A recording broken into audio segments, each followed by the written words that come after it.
Stop playing pretend entrepreneur, my sister Isabella announced at our Sunday family dinner, her voice dripping with the kind of condescension reserved for foolish children. Your little online thing is not a real business, she said to a chorus of laughter from our parents.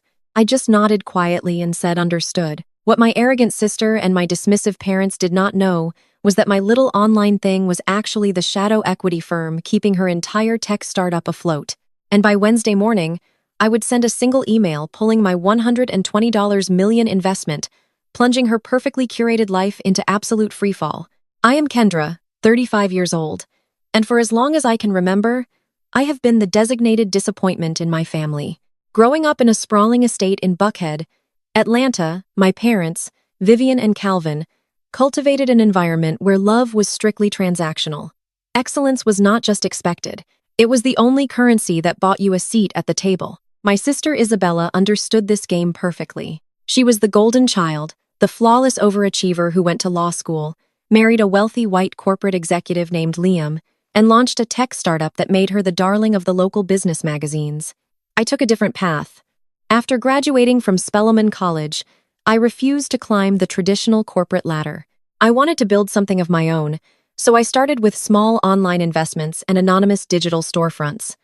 To my parents, this was unacceptable.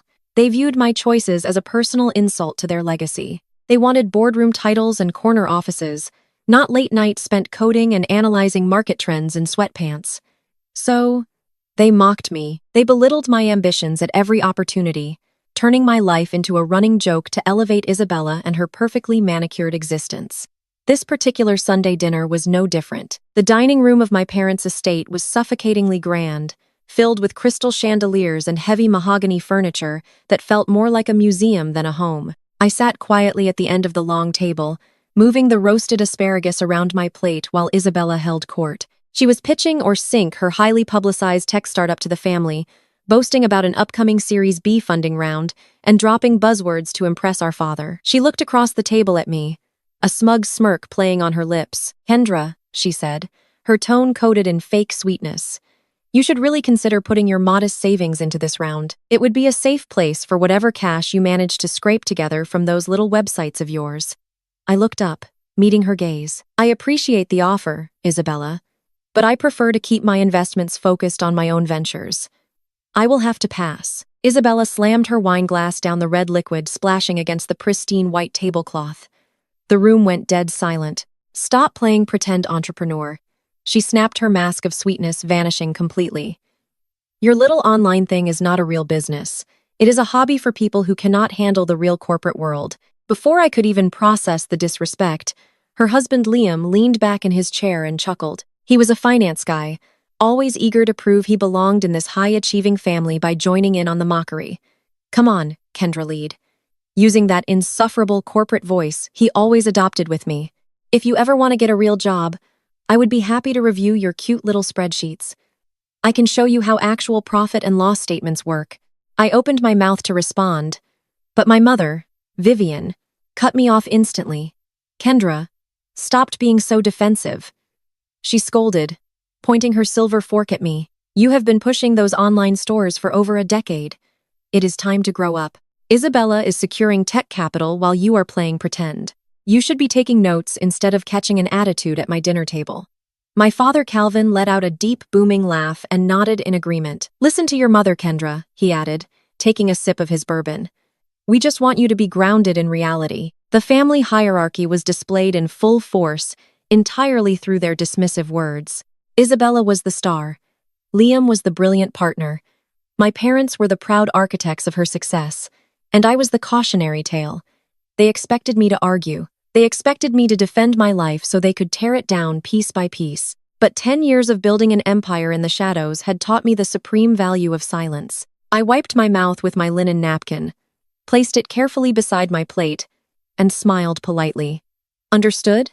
I said, my voice perfectly level. I will stay out of your business. Isabella smirked, returning to her wine, clearly satisfied that she had put me in my place. She had no idea that her arrogant little performance had just sealed her own financial coffin. I did not stay for dessert. I offered polite excuses about an early morning meeting, thanked my parents for dinner, and walked out the heavy front doors. The warm Atlanta evening air felt like a massive relief against my skin. I walked 2 blocks down the leafy suburban street to where my driver was waiting. I always parked my chauffeur Maybach blocks away from my parents' house to maintain my low profile.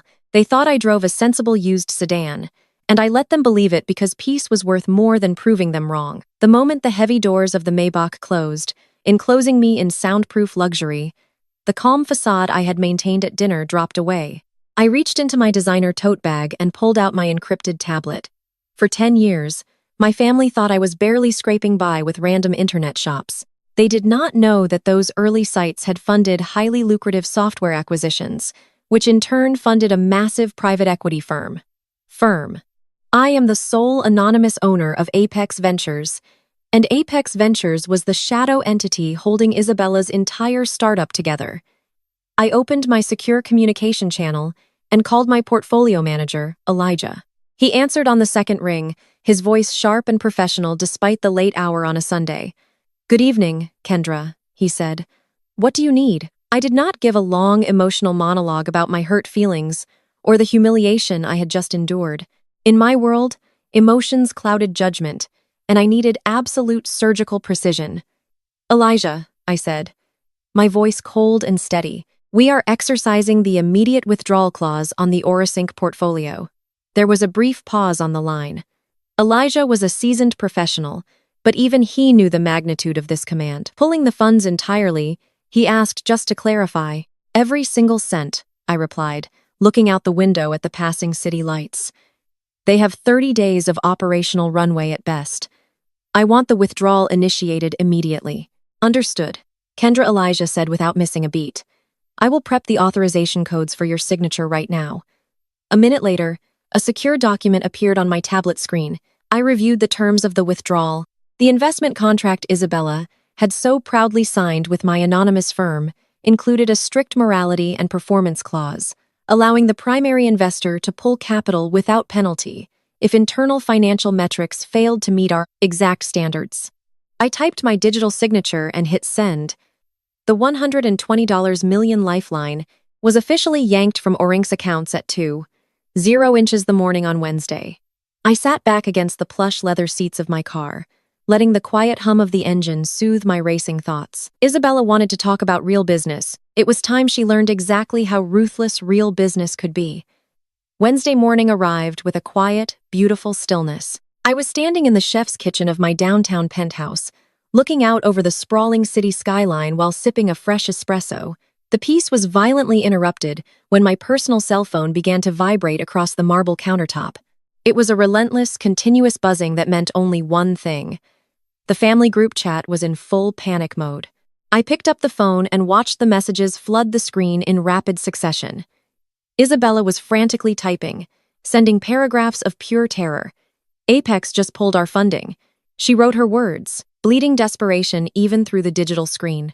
"We are insolvent by Friday. Mom, Dad, I need a bridge loan today." They pulled everything without warning. "We are going under." My phone immediately started ringing. It was my mother, Vivian. I let it ring 3 times, taking a slow, deliberate sip of my coffee before answering with a calm hello. Kendra Vivian did not even bother with a greeting. Her voice was sharp, frantic, and dripping with panic. "You need to wire everything you have to your sister right now. She is in a massive financial crisis, and we have to pull our resources immediately." I set my coffee cup down on the marble counter. "Everything I have?" I asked, keeping my tone perfectly mild. "You mean the meager savings from my little internet hobby?" "Do not start with me." Kendra Vivian snapped completely, ignoring my sarcasm. "Family protects family. You have no overhead and no real responsibilities. Isabella is about to lose her entire company. You need to step up and help her cover her payroll today." I felt a familiar coldness settle over my heart. For my entire life, family protecting family only ever flowed in one direction. When I was struggling to start my business, living on cheap ramen noodles and working 18-hour days, nobody offered me a bridge loan. Nobody offered to pull resources to make sure I survived. I was told to figure it out or get a real job. "I cannot do that, Mom," I said, my voice firm and uncompromising. "My finances are tied up in my own ventures. I will not be sending Isabella any money." There was a sharp intake of breath on the other end of the line. You are a selfish disgrace to this family." Vivian hissed, her voice trembling with a rage I had never heard directed at me before. "You have always been jealous of her success. You are an embarrassment to the Black community, holding your own sister back when she is trying to make history. Do not bother coming to Thanksgiving." She hung up the line, going dead with a harsh click. I slowly lowered the phone, processing the rejection. The disownment stung slightly, an old, familiar ache, but the grief was quickly overshadowed by a new incoming message on my secure business tablet. It was from Elijah. The subject line read, "Urgent A or Sync Financial Audit." I opened the encrypted file and read the brief message attached. "Kendra, you need to look at these internal audits right now. The withdrawal did not cause their bankruptcy threat, or a sink was already drowning. Someone has been draining their accounts for months." I frowned, opening the attached ledgers. Line after line of financial data scrolled past my eyes, painting a horrifying picture. Massive, unauthorized wire transfers disguised as vendor payments. Exorbitant consulting fees paid out to shell companies with no digital footprint. Millions of dollars of Apex Ventures' initial investment had been siphoned out of Isabella's company long before I ever pulled the plug. My little sister was not just a failing entrepreneur with a bad attitude. She was standing at the center of a massive federal crime scene, and I was about to find out exactly who was holding the match. The glowing screen of my tablet illuminated the dark mahogany of my penthouse office. I sat in stunning silence, staring at the offshore rowing numbers my portfolio manager, Elijah, had just sent me. Liam was not just a condescending jerk. He was a federal criminal bleeding my sister's company dry. Millions of dollars from my initial anonymous investment had been siphoned into dummy corporations long before I pulled the plug. Before I could even begin to process the sheer audacity of his embezzlement, my burner phone shattered the quiet of the room. It was the designated cheap smartphone I used exclusively for my family. My father, Calvin, was barking through the speaker before I could even say a proper hello. "Open the door, Kendra. We are downstairs." My blood ran cold. They were at my apartment, or at least what they thought was my apartment.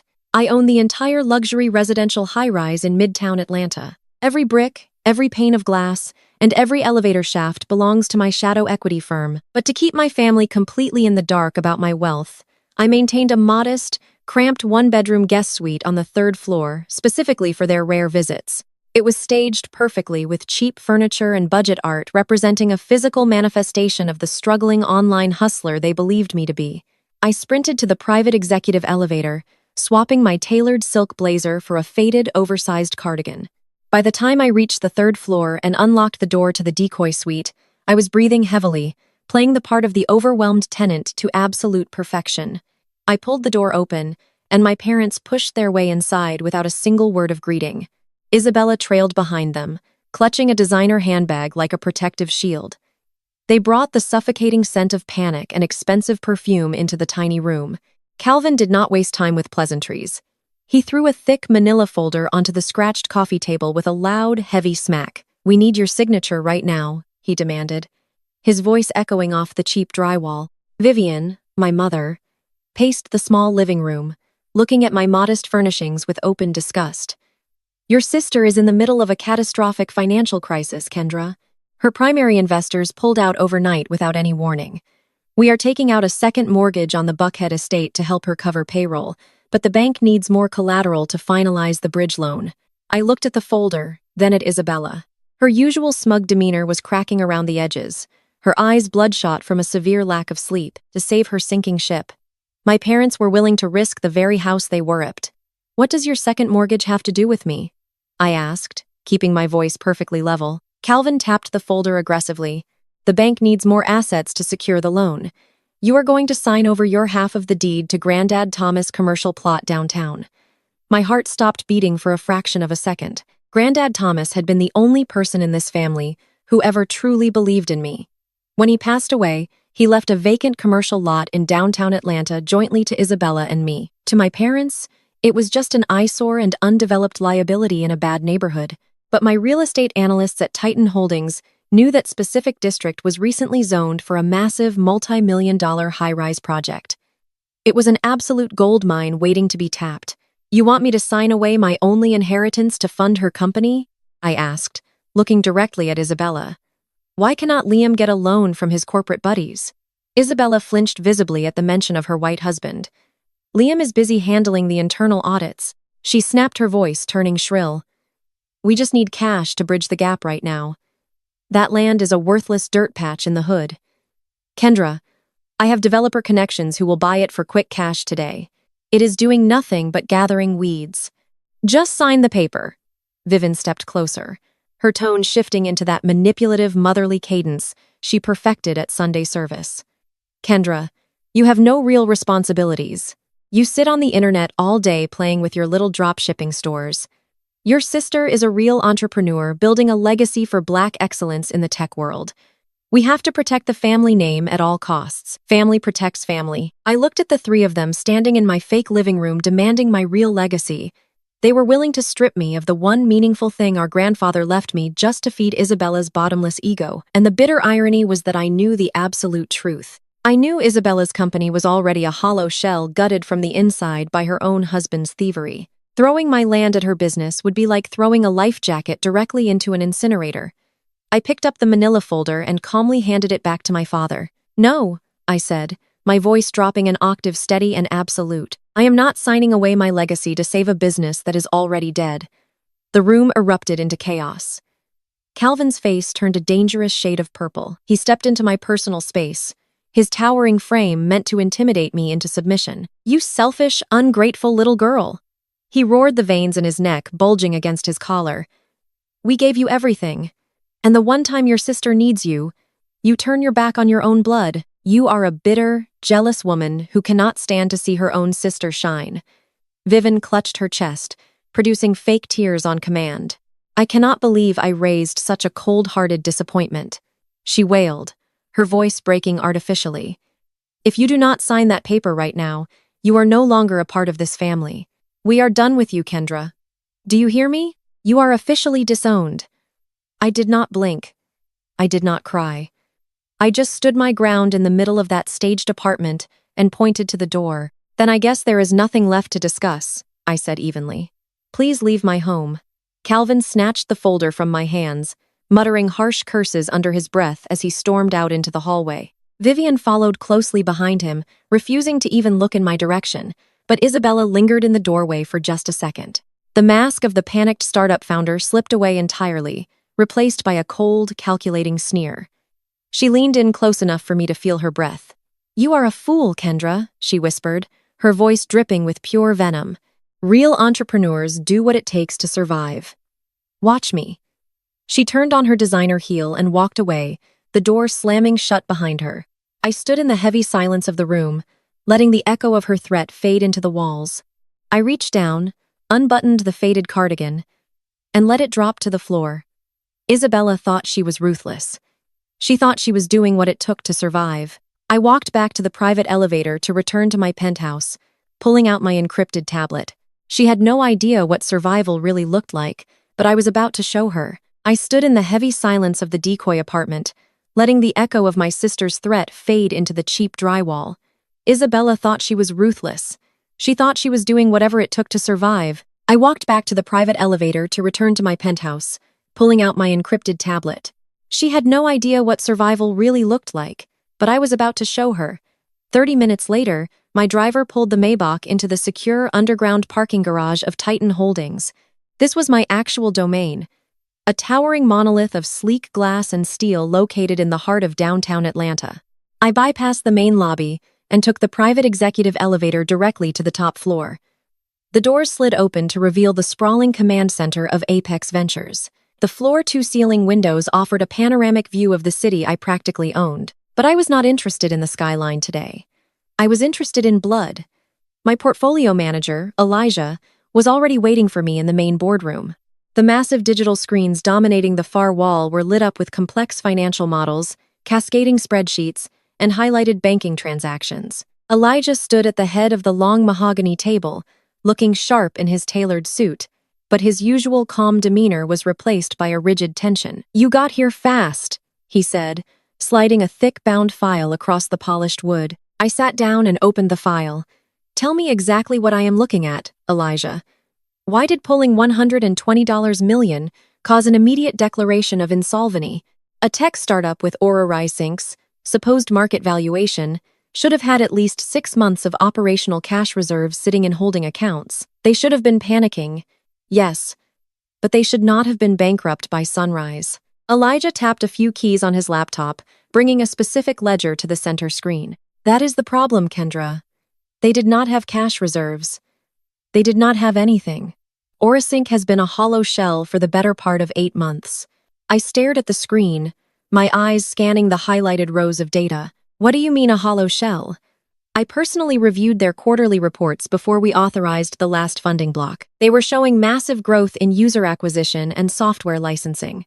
The reports they submitted to the board were heavily doctored, Elijah explained, pointing to a secondary column of numbers. When you authorized the withdrawal clause this morning, our automated systems initiated a forced audit of their actual bank routing data to recover our capital. That is when the system flagged massive discrepancies. The money was not lost in bad marketing campaigns or failed research and development. The money was actively stolen. I leaned back in my leather chair, the cold reality of his words washing over me. Stolen by who? Elijah brought up a series of wire transfers. He magnified the digital signatures attached to each transaction. Look at the routing paths. Every week for the past 8 months, exactly 2 days after Apex Ventures deposited our scheduled capital injections, large sums of cash were wired out of Orink's primary operating account. These transactions were categorized as offshore server maintenance and international consulting fees. I analyzed the vendor names listed on the screen. Global Tech Solutions, Zenith Cloud Architecture. They were incredibly generic names. The kind of names you buy off the shelf when you are trying to hide something. Let me guess, I said, my voice turning icy. These companies do not actually exist. Elijah nodded grimly. They are dummy corporations, shell companies registered in the Cayman Islands and Delaware, with absolutely no digital footprint, no physical offices, and no actual employees. And here is the nail in the coffin, Kendra. Every single one of these wire transfers was authorized and signed by their chief financial officer, Liam.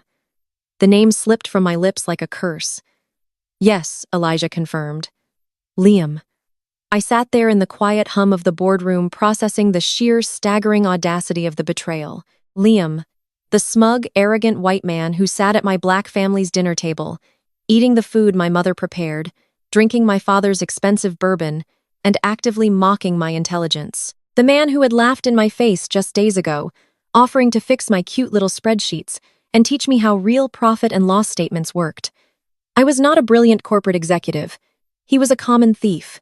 He had used his corporate background to set up an elaborate embezzlement scheme, systematically draining the very company my parents worshiped. He was bleeding my sister dry, using my anonymous investment capital to fund their lavish Buckhead lifestyle, their luxury cars, and their high society facade. Isabella might be a narcissistic bully, but she was also incredibly blind. She had been so desperate to maintain the image of the successful tech founder that she completely ignored the financial rot eating away at her own foundation.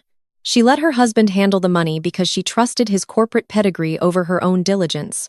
And my parents were right there with her praising the ground. Liam walked on while he was actively robbing them blind. This changes the entire landscape. I said, my mind moving rapidly through the tactical implications. If Liam stole the money, then Isabella's panic this morning was genuine. She likely had no idea the accounts were empty until my withdrawal exposed the void. The $120 million pullout did not sink the ship. It just drained the water so she could finally see the massive hole in the hole. Exactly. Elijah said she is desperate. Kendra, she thinks she just lost a legitimate business, but she is actually sitting in the middle of a federal crime scene. Liam is going to face serious prison time when the authorities see this paper trail. And depending on how much Isabella signed off on without looking, she might go down with him. I stood up pacing the length of the boardroom. My parents were taking out a second mortgage on their estate to save a company that had already been looted by their favorite son-in-law.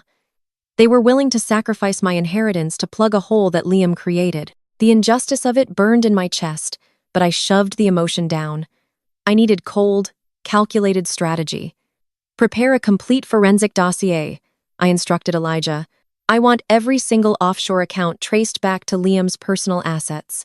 I want bank statements, routing numbers, and time-stamped authorizations. When I drop this bomb, I want the blast radius to be absolute. Before Elijah could respond, the heavy glass doors of the boardroom burst open. Jamal, one of my top-tier analysts, who monitored all of my personal real estate holdings, rushed into the room. He did not bother with protocol or apologies. He looked completely frantic, clutching a printed document in his hand. "Ems Caldwell," Jamal said, struggling to catch his breath. "I am so sorry to interrupt, but the automated monitoring system just triggered a critical alert on your personal portfolio." I stopped pacing. "What kind of alert?" "The downtown commercial plot," Jamal said, walking quickly to the table and sliding the document toward me. "The land your grandfather left you. The county clerk's office just processed an expedited deed transfer 20 minutes ago." The air vanished from my lungs. I stared at the official county document Jamal had printed. It was a digital confirmation of sale. "What do you mean a deed transfer?" I asked, my voice dangerously low. "I did not authorize any sale. I just refused to sign the paperwork less than 2 hours ago." Jamal swallowed hard, avoiding my eyes. "I know you did not sign it, Miss Caldwell, but someone did. The property was just sold in its entirety to a commercial developer. The funds are already sitting in an escrow account waiting to clear." I picked up the paper. My eyes scanned the lines of legal jargon until I found the seller's signature line. There, printed in bold black ink, was my name, Kendra Caldwell, but the handwriting was entirely wrong. It was rushed, frantic, and completely fabricated. Elijah stepped closer to look at the document. His eyes widened in shock. "Kendra," he whispered, "this is a felony." I looked up from the forged signature, staring blankly at the boardroom wall as Isabella's parting words echoed violently in my mind. "Real entrepreneurs do what it takes to survive. Watch me." She had not been making an idle threat. My sister was so arrogant, so consumed by her own desperation and entitlement, that she actually believed she could steal my property and get away with it. She thought I was just a weak, powerless internet hustler who would eventually back down. She committed federal forgery to sell my inheritance in a desperate bid to replace the money her own husband had stolen. I placed the forged document gently on the mahogany table. The shock faded entirely, replaced by a terrifying absolute calm. Isabella wanted to play a dangerous game of survival. She just made the fatal mistake of bringing a forged piece of paper to a war I was already winning. By Friday evening, the escrow had cleared, and the stolen funds were sitting securely in my sister's corporate accounts. Isabella did not waste a single second mourning the loss of my inheritance. Instead, she did what she always did when she felt she had won. She threw a party. The invitation for her crisis-averted cocktail hour had gone out to the entire Atlanta high society elite, but naturally my name had been left off the guest list. That was perfectly fine. I had never needed an invitation to enter a building my money paid for. I stood in front of the floor-to-ceiling mirror in my penthouse, adjusting the drape of my dress. For 10 years, I had played the part of the struggling creative, wearing sensible, off-the-rack clothing and avoiding anything that might draw attention to my actual net worth. Tonight, the disguise was dead. I wore a custom emerald green silk gown that clung to my curves before sweeping down to the floor. I paired it with a simple diamond tennis necklace that cost more than Isabella's entire catering budget for the evening. I did not look like a woman playing pretend on the internet. I looked like a woman who owned the bank. My driver pulled the Maybach up to the sprawling gates of Isabella's Buckhead mansion. The driveway was already packed with luxury vehicles belonging to investors, socialites, and family friends who had come to toast my sister's brilliance. I stepped out of the car, ignoring the confused stare of the valet who reached for my door. The heavy bass of an R&B track pulsed through the warm night air, blending with the loud chatter of people drinking top-shelf liquor bought with stolen funds. I walked through the massive double doors of the mansion, gliding past the hired waitstaff. The foyer was decorated with extravagant floral arrangements that screamed of desperate newly acquired wealth. I had barely made it 2 steps toward the main living room when a hand clamped down hard on my arm. I turned to see my mother, Vivian, standing there. She was wearing a tailored designer suit, her face twisted into a mask of pure aristocratic outrage. Her grip on my arm was tight enough to bruise, but I did not flinch. "What are you doing here, Kendra?" she hissed, pulling me toward the shadows of the hallway so the other guests would not see us. "I specifically told you that you are no longer welcome in this family. You are not on the guest list." I gently but firmly removed her hand from my silk sleeve. "It is a celebration for my sister, Mom. I thought family was supposed to show up for family." Vivian let out a harsh, breathless laugh, looking me up and down. You have some nerve showing up here dressed like you are going to an awards gala trying to steal your sister's spotlight. You are nothing but a jealous pariah. Isabella just saved her entire company. She secured massive bridge funding today and saved the family estate. She did what you were too selfish and bitter to do. Now turn around and walk out that door before you embarrass yourself and ruin her mood. I looked at the woman who had birthed me, feeling absolutely nothing but pity. She was standing in a house funded by embezzlement, praising a daughter who had just committed federal forgery, all while trying to protect a family name that was already rotting from the inside out. I am not leaving Vivin, I said, dropping the title of mother entirely. I am going to go congratulate my sister on her very successful real estate transaction. Before she could sputter another venomous insult, I brushed past her, walking directly into the heart of the party. The living room was a sea of tailored suits and designer dresses. Laughter rang out over the clinking of crystal champagne flutes. I navigated through the crowd, my emerald dress catching the ambient light turning heads as I moved. Conversations died down as people recognized me, or rather realized they did not recognize this version of me. The quiet, awkward sister they were used to ignoring had been replaced by a woman radiating absolute authority. It did not take long for Isabella to spot me. She was standing by the grand fireplace, holding a glass of champagne, surrounded by a group of eager listeners. The moment her eyes locked onto mine, her triumphant smile faltered. She quickly excused herself from her admirers and marched across the room, her heels clicking aggressively against the hardwood floor. She grabbed my elbow and dragged me toward the secluded library, shutting the heavy oak doors behind us to muffle the party noise. "Are you out of your mind?" Isabella snapped, turning on me with her eyes flashing. "How did you even get past security? You look ridiculous coming in here dressed like a cheap imitation of someone who actually has money. Get out." I took a slow sip from a glass of sparkling water I had grabbed from a passing tray. "You have a beautiful home, Isabella. The high ceilings are a nice touch. It must be expensive to maintain." She crossed her arms, her posture rigid with arrogance. "It is, and I maintain it because I actually know how to run a business. I secured the bridge capital today, Kendra. My company is completely safe, and we are moving forward with our new product launch. You thought you could sink me by refusing to help the family, but you failed. You just proved that you are entirely useless." I tilted my head, feigning curiosity. "How exactly did you secure the capital, Isabella?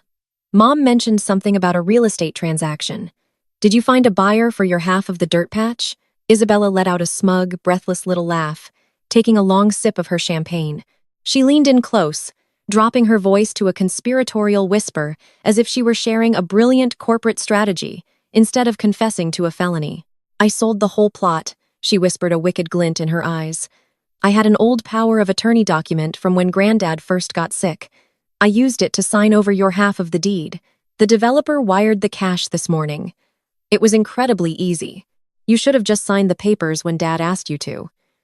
Now you get absolutely nothing, and I get to save my empire." She lied right to my face. There had never been a power of attorney. Our grandfather had been meticulously clear about his estate, ensuring our assets were completely legally separated, so my parents could never touch my portion. Isabella had forged my signature outright, but her desperation had convinced her that her own lie was the truth. She actually believed she had outsmarted me. Real entrepreneurs do what it takes to survive. "Kendra," she taunted, echoing her parting words from my apartment. "You would not understand. You are too busy playing it safe in your little online world to understand high-stakes leverage. I did what I had to do, and the bank accepted it without a single question." I looked at my sister drinking stolen champagne in a stolen house, bragging about stealing my land to cover up her husband's stolen money. The sheer volume of her crimes was almost poetic. I let the silence stretch between us, allowing her to bask in her fabricated victory for just a few more seconds. I smiled sweetly, looking her dead in the eyes. "I hope you read the buyer's contract carefully, Isabella. Corporate developers have a habit of taking absolutely everything." The quiet hum of the climate control system in the boardroom felt deafening. I held the forged deed in my hands, feeling the heavy weight of the premium paper against my fingertips. My eyes locked onto the dark ink on the signature line. Isabella had not even tried to make the signature look authentic. The loops and angles of my name were jagged and rushed, completely lacking my usual precise strokes. She had signed it in a state of pure panic, probably sitting in the passenger seat of her luxury SUV right after leaving my decoy apartment. She was so desperate to cover up the fact that her husband Liam had drained her company dry that she was willing to commit a felony against her own flesh and blood. Elijah shattered the silence. He slammed his hand down on the polished mahogany table, his usual calm shattered by sheer outrage. "Kendra, I am calling our general counsel right now," he said, pulling his phone from his inside jacket pocket. "We are getting the Atlanta Police Department and the federal authorities involved immediately. This is blatant real estate fraud. They cannot just steal your inheritance like this." I did not look up from the document. "No," I said, my voice soft but carrying absolute authority. "Do not call anyone yet. Elijah, put the phone away." Elijah and Jamal both stared at me like I had lost my mind. Jamal shifted nervously on his feet, clutching his tablet tightly to his chest. "Miss Caldwell," he started hesitantly, "I know this is your family, but she just illegally transferred the deed to a multi-million-dollar commercial property. If we do not flag this immediately, the buyer is going to take possession of the land your grandfather left you." I finally looked up, placing the forged document back onto the center of the table. I smoothed out the corners of the paper with careful, deliberate motions. "I am very aware of what she did, Jamal, but I want you to take a closer look at this contract. Tell me exactly who bought the land. Read the name of the commercial developer listed on the buyer line." Jamal leaned over the table, his brow furrowed in confusion. He traced his finger down the page until he found the designated section. "The buyer is listed as Titan Commercial Developments," he read aloud. He looked up at me, his mouth slightly open, but no words coming out. Then I watched the realization hit him like a physical blow. His eyes widened, and he looked over at Elijah. Elijah had stopped dead in his tracks.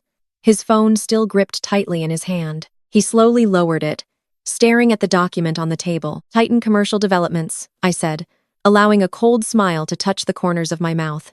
"A regional subsidiary handling urban renewal projects, a branch of Titan Holdings, my parent company." I let out a sound that was half laugh and half sigh of pure, absolute disbelief.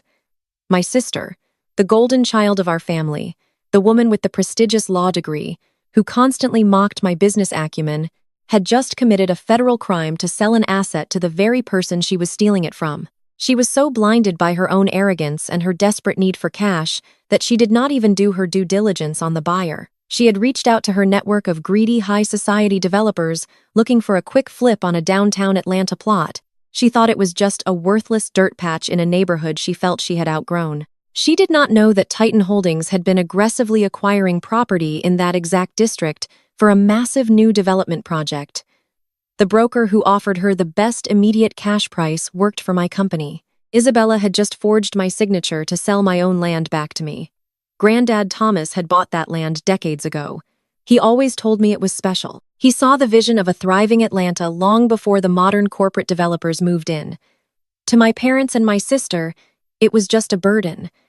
To me, it was a symbol of vision and patience. Isabella forging my name to sell it was the ultimate disrespect to both me and our grandfather's memory. "She is a fool," Elijah whispered, shaking his head in amazement. "A desperate, arrogant fool. She walked right into a bear trap and locked it around her own ankle." "Exactly," I said, my business instincts fully taking over and overriding any lingering sting of familial betrayal. "What is the status of the escrow account, Jamal? Where are the funds right now?" Jamal quickly tapped on his tablet, bringing up the transaction portal on the main boardroom screen. "The purchase funds have been approved on our end, but they are sitting in a mandatory holding period.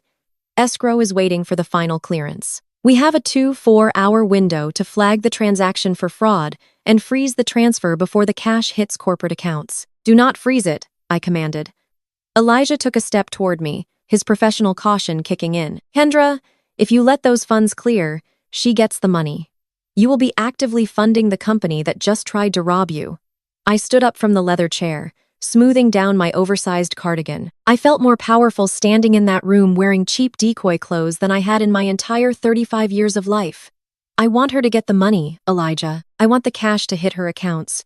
I want her to spend it to pay her payroll, and I want her to celebrate her little victory." "Why?"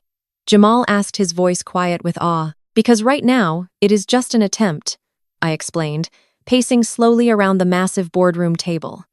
"If we stop the transfer today, she can claim ignorance. She can blame a shady broker or say it was a massive misunderstanding. She could use her law degree to wiggle out of the consequences or claim she had some verbal permission from me. But the moment those funds clear into an account with her name on it, the crime is complete and permanent. I stopped at the head of the table, looking at the glowing screens displaying Liam's offshore embezzlement routing numbers alongside Isabella's forged deed. It becomes irrefutable federal wire fraud and felony forgery. I continued. I want the paper trail to be so ironclad, so deeply embedded in their financial records, that no defense attorney in the country can save them. They wanted to play a ruthless game of corporate survival. I'm going to show them what happens when you play against the house. Elijah nodded, a fierce, determined look settling over his features. He understood the strategy perfectly. You want to give her enough rope to hang herself? I want to give her the entire spool I corrected. Push the wire transfer through immediately. Expedite the clearance process. I want that money in Isabella's hands by Friday morning. I want her to feel completely safe. I want her to throw a party and toast to her own brilliance. I want her totally relaxed before I burn her entire fraudulent empire to the ground. Jamal immediately began typing on his tablet, initiating the manual override. I watched the massive digital display on the boardroom wall as the system bypassed the holding period. The loading bar filled slowly, then turned a vibrant solid green. Transaction complete. The funds were released from Titan Commercial Developments directly into Aura NC's primary operating account. The bait was officially taken. I looked out the floor-to-ceiling windows at the Atlanta skyline. The sun was beginning to set, casting long, deep shadows across the city buildings. For my entire life, Vivian and Calvin had demanded excellence. They had worshipped Isabella because she provided the shiny, perfect illusion of success. They had downed me just hours ago because I refused to sacrifice myself to maintain their favorite daughter's lie. They wanted a real entrepreneur. They were about to get one. I turned away from the window, feeling a deep, profound sense of peace. I would let my sister enjoy her stolen money for the weekend. Monday was coming, and Monday belonged entirely to me. I left my sister standing in the center of her heavy oak library, letting the weight of my words slowly sink into her skull. I did not wait to see if she would figure it out. I turned the brass handle and stepped right back into the pulsating heart of the mansion. The grand living room was still swarming with Atlanta high society elite. Waiters in crisp black vests carried silver trays loaded with champagne flutes and miniature caviar tarts. The air was thick with the scent of expensive floral arrangements and the low hum of self-important conversations. I glided through the crowd, my emerald silk gown brushing against the polished floors. My business with Isabella was temporarily concluded.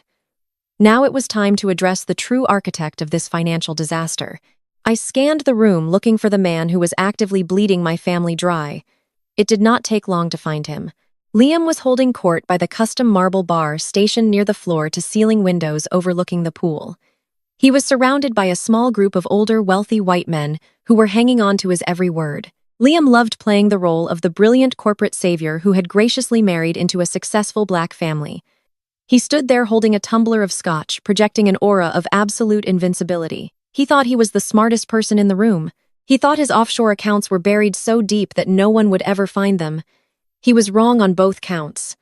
I walked up to the bar, sliding into the small, empty space next to him. The men around him paused their conversation, looking at me with polite curiosity. Liam glanced over his arrogant smile firmly in place. He looked me up and down, taking in my designer gown, but his eyes still held that familiar, dismissive glint. He did not see a threat. He just saw his wife's annoying sister who pushed products on the internet. "Having a good time, Kendra?" he asked, his voice dripping with that unbearable corporate condescension. "I am glad you could make it out of your apartment for the night. You should try the scotch. It is probably a little out of your usual budget, but Isabella is paying." The sheer audacity of the man was breathtaking. He was offering me a drink paid for by money he stole from an investment firm that I owned. I smiled, keeping my expression perfectly serene. I ordered a sparkling water with a twist of lime from the bartender before turning my full attention back to my brother-in-law. "The party is lovely, Liam," I said, my voice smooth and conversational. "You and Isabella really know how to put on a show. It takes a lot of capital to maintain an image like this. I have been doing some reading lately on corporate finance. It is fascinating how much goes on behind the scenes just to keep the lights on." Liam chuckled, shaking his head slightly, as if dealing with a naive child. "Corporate finance is a complex beast, Kendra. It is a little different than running a digital storefront. You have to understand capital allocation, liquidity, and global vendor management. It is not really something you can just read up on over the weekend. I took a slow sip of my water. You are absolutely right. I agreed, keeping my eyes locked on his, for example. I was reading about global vendor management just the other day, specifically about offshore server maintenance costs. It is incredible how expensive it can be to route international consulting fees through a Cayman Island tax haven. The arrogant smile on Liam's face froze. The casual, confident posture he had been maintaining instantly vanished. He went completely still. I stepped just a fraction closer to him, lowering my voice so only he could hear me over the low hum of the party music. I read a fascinating case study about a dummy corporation called Zenith Cloud Architecture. I continued my own conversational but razor-sharp. It detailed how millions of dollars could be quietly siphoned out of a primary operating account using automated wire transfers. Exactly 2 days after every major capital injection, I watched the blood completely drain from Liam's face. His tanned complexion turned a sickly shade of gray in a matter of seconds. The hand holding his expensive scotch began to tremble so violently that the ice cubes rattled against the glass. He swallowed hard, his Adam's apple bobbing as his breathing grew shallow and erratic. He looked at me, his eyes wide with absolute terror, but I could see the wheels turning in his head. His deeply ingrained racial bias and his utter lack of respect for me created a massive blind spot. He did not look at me and see a financial predator who had just uncovered his entire criminal enterprise. He looked at me and assumed I was just a nobody who had accidentally overheard a catastrophic rumor. In his arrogant mind, there was no physical way the black sister-in-law with the online hobby could access encrypted banking ledgers. He instantly assumed that his own white corporate partners, the ones managing the offshore accounts, had sold him out. He thought someone higher up the food chain had gotten careless and the gossip was leaking into the Atlanta social scene. "Excuse me," he stammered, his voice cracking. The smooth corporate executive was gone, entirely, replaced by a cornered, desperate animal. He practically slammed his glass down onto the marble bar, spilling scotch over the edge. "I just remembered an urgent email I need to send to a vendor." He turned and scrambled away, pushing through the crowd of wealthy guests without a single apology. He bumped into a waiter, nearly knocking over a tray of champagne as he bolted toward the sliding glass doors that led to the patio. I stood at the bar, taking another calm sip of my sparkling water. I watched him pull his phone from his pocket, his hands shaking wildly as he dialed a number and pressed the device to his ear, pacing frantically in the shadows of the garden. I was making a panicked phone call to a partner who could not save him. I watched him sweat, knowing the financial noose was already perfectly tight around his neck. He just did not realize who was holding the rope. I watched Liam disappear into the humid Atlanta night, his tailored suit looking suddenly 2 sizes too big. I did not have time to savor his absolute panic because the sharp ringing of crystal echoed through the grand living room.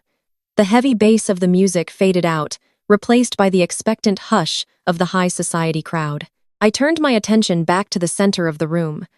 Isabella was standing halfway up the sweeping marble staircase, tapping a silver spoon against her champagne flute. She looked down at her guests with the benevolent smile of a conquering queen. Vivian and Calvin immediately positioned themselves at the base of the stairs, beaming up at their golden child like she had just cured a major disease. The investors, the socialites, and the family friends all turned their faces toward her, waiting for the grand proclamation. I leaned casually against the edge of a mahogany console table, taking a slow sip of my sparkling water.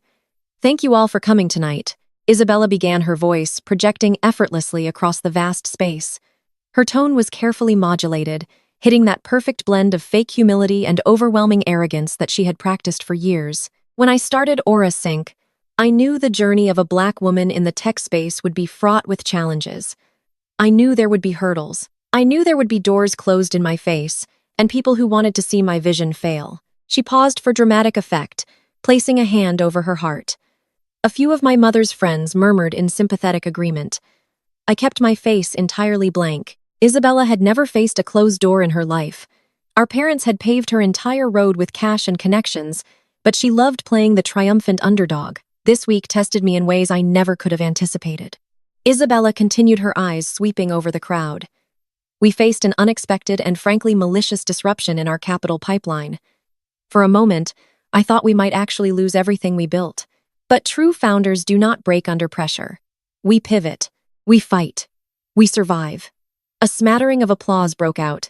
I saw Vivian nodding emphatically, her eyes shining with unshed tears of pride. Isabella held up a hand to quiet the room, her smirk returning in full force. I am thrilled to announce that not only did I secure emergency bridge funding today through a highly lucrative commercial real estate transaction, but that transaction caught the attention of a major player. We are no longer just surviving, my friends. We are evolving. The crowd leaned in. I watched her scan the room, searching for Liam to share her moment of glory. A brief flash of annoyance crossed her face when she could not spot her husband in the sea of tailored suits, but she quickly masked it. She was not going to let his absence ruin her spotlight. Her eyes continued to scan the crowd until they finally locked directly onto mine. I did not look away. I stared right back at her, the emerald silk of my gown catching the light from the massive chandelier overhead. She hated that I was standing there looking like I belonged in a room she had explicitly tried to banish me from.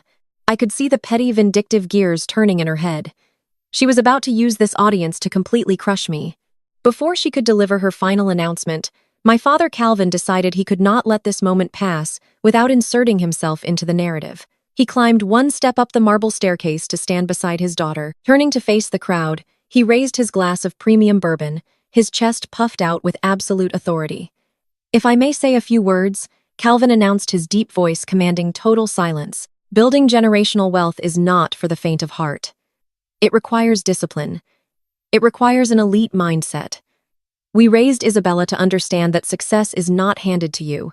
You have to take it. You have to build real, tangible value in the corporate world." He paused, taking a slow, deliberate sip of his drink. Then he turned his head and looked straight at me. He did not care that I was his daughter. He did not care that we were surrounded by strangers. In his mind, I had committed the ultimate sin by refusing to sign away my inheritance to save his favorite child. I needed to be punished publicly. "This right here," Calvin said, gesturing grandly to Isabella, "is what true Black excellence looks like. This is real legacy, real power, not pushing cheap products on the internet, not hiding behind computer screens playing pretend business while the adults do the actual work. You want to know what a real entrepreneur looks like? Look at Isabella." The collective gaze of the room shifted toward me. The silence became suffocatingly heavy. A few of Vivian's country club friends whispered to each other behind their hands, casting pitying, judgmental glances in my direction. They expected me to shrink. They expected me to lower my head blush with shame and run out the front door just like I had done when I was a teenager. I did not move a single muscle. I stood perfectly tall, keeping my posture completely relaxed. I met my father's furious judging stare, with eyes made of absolute ice. He thought he was burying me. He had no idea he was just delivering a eulogy for a life he was about to lose. I did not need to defend my internet business to a man who was dumb enough to let his son-in-law rob him blind. Isabella soaked in the awkward tension, letting my public humiliation hang in the air for a few agonizing seconds before she took the attention back. "Thank you, Dad," she said, her voice dripping with artificial sweetness. She turned her attention back to her investors, raising her champagne flute high into the air. "And to prove my father right, I am proud to announce that as of Monday morning, Aurora Sin will officially be acquired. We have secured a complete buyout from a firm that not only believes in my vision, but has insisted on retaining me as chief executive officer to lead this company into the future." The crowd erupted into genuine, excited applause. Buyouts were the holy grail of the startup world. Isabella was positioning herself as a corporate genius who had just secured the ultimate victory. To the future, Isabella declared, her voice ringing out clearly over the cheering crowd. "To our new partners at Titan Holdings," the name echoed through the grand living room. Several of the wealthy businessmen in the crowd nodded in deep respect. Titan Holdings was a massive, highly aggressive private equity firm known for ruthless efficiency and bottomless capital. Securing a buyout from them was a monumental badge of honor in the corporate world. Isabella looked down at me from her marble pedestal. She was glowing with triumph. She had stolen my land, secured her funding, and landed a massive corporate buyout all in a single afternoon. She thought she had completely, utterly defeated me. She thought I was just a bitter failure standing in the corner of her mansion. I looked at my sister standing there in all her stolen glory. I slowly raised my glass of sparkling water, tilting it directly toward her in a silent, lethal toast. Isabella smirked back, taking a long, victorious sip of her champagne. She thought my raised glass was a concession of defeat. She thought I was finally bowing to her superiority.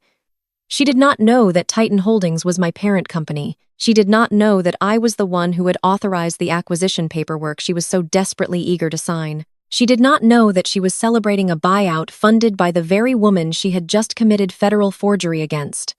I took a slow sip of my water, letting the cool liquid soothe my throat. Let her drink her champagne. Let Vivian and Calvin boast about black excellence. Let them enjoy their beautiful, fragile illusion for the next 48 hours. The weekend was theirs, but the board meeting was set for Monday morning, and Monday morning belonged entirely to me. The weekend passed, exactly as I predicted. I spent Saturday and Sunday in the quiet sanctuary of my penthouse, meticulously reviewing every single line of the acquisition contracts. I secured the forensic accounting reports, detailing Liam's embezzlement, and double-checked the digital paper trail of Isabella's forged real estate transaction. My legal team was locked and loaded.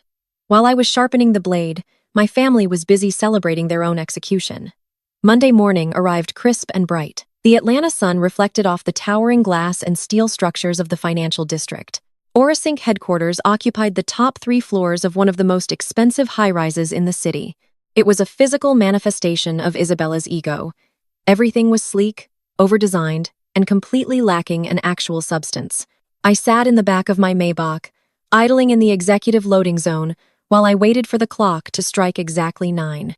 My security team and my portfolio manager, Elijah, were already in the lobby securing the private elevators.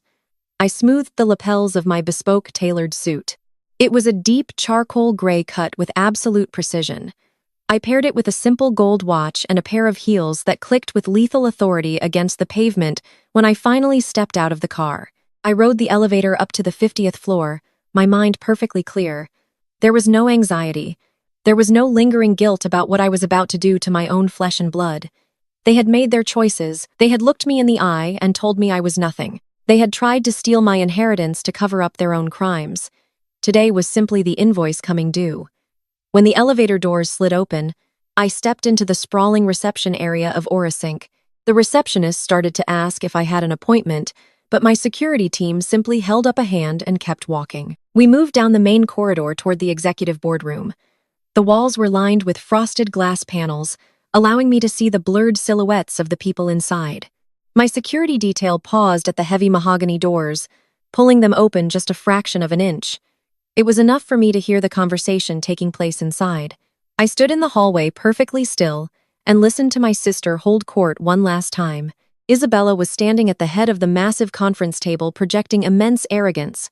She was wearing a stark white designer suit, her voice ringing out with that practiced artificial confidence. She was addressing the Orinc board of directors.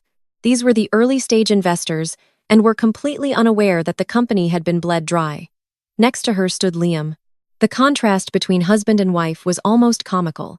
While Isabella was glowing with fabricated triumph, Liam looked like a man standing on the trapdoor of a gallows. His face was drawn and pale. He was gripping the back of his leather chair so tightly his knuckles were completely white. He had spent the entire weekend looking over his shoulder, terrified by the casual comments I had made at the party about offshore accounts. He clearly thought this buyout was his only escape hatch. He was praying that an acquisition by a massive firm would bury the old ledgers long enough for him to secure his severance package and disappear. In the back row of the boardroom, sitting in plush observer chairs, were my parents. Vivian and Calvin were acting as if they personally owned the building. Vivian was wearing her finest country club attire, her chin tilted upward in a posture of supreme superiority. Calvin sat with his legs crossed, nodding along to Isabella's presentation and practically radiating pride. They were basking in the glow of their golden child, completely oblivious to the fact that they had tied their own financial survival to a sinking ship. I listened as one of the board members, an older man with a cautious tone, interrupted Isabella's presentation. He murmured nervously about the aggressive nature of the buyout. Titan Holdings has a reputation for completely gutting executive leadership, he said, his voice carrying through the crack in the doors. Are we absolutely certain they are going to honor your operational terms? We are handing over total equity, Isabella. Isabella let out a dismissive, breathless little laugh. I could picture the arrogant wave of her hand perfectly. You have absolutely nothing to worry about, she assured the board, her tone dripping with condescension. Titan Holdings is a massive, faceless corporate conglomerate. They are essentially a silent entity. The buyer specifically loved my vision for Aura Wink. They have explicitly agreed to let me maintain total creative and executive control. They are just providing the capital structure. This meeting is nothing more than a rubber stamp. She lied with such effortless ease. She had never spoken to anyone at Titan Holdings. She had only communicated through automated legal portals and anonymous corporate brokers, but she needed the board to believe she was the irreplaceable genius at the center of the deal. Calvin chimed in from the back row, his deep voice booming with unearned authority. "My daughter knows how to negotiate with the big players," he announced to the nervous room. "You gentlemen just need to trust her leadership. This is a monumental day for this company and for our family legacy." I had heard enough. I gave Elijah a single silent nod. My security team pushed the heavy mahogany doors wide open. The heavy wood swung back on its hinges with a loud, resonant thud that echoed like a gunshot through the boardroom. The conversation died instantly. The arrogant smiles froze. The nervous murmuring vanished. The room fell so incredibly silent that you could hear the soft hum of the projector fan hanging from the ceiling. My security guards stepped inside first, taking positions by the exits and securing the perimeter of the room with cold professional efficiency. The board members shifted in their seats, exchanging confused and alarmed glances. Vivian and Calvin sat up straight in the back row, their expressions twisting from pride into deep confusion. Then Elijah walked in. He moved with the smooth, predatory grace of a man who managed billions of dollars for a living. He carried a stack of thick black leather-bound acquisition portfolios, setting them down heavily at the corner of the massive table. Finally, I stepped through the threshold. I walked slowly, the sharp click of my heels against the polished hardwood floor, sounding like a ticking clock. I did not look at the board members. I did not look at my parents. I locked my eyes directly onto my sister. Isabella's face went completely blank.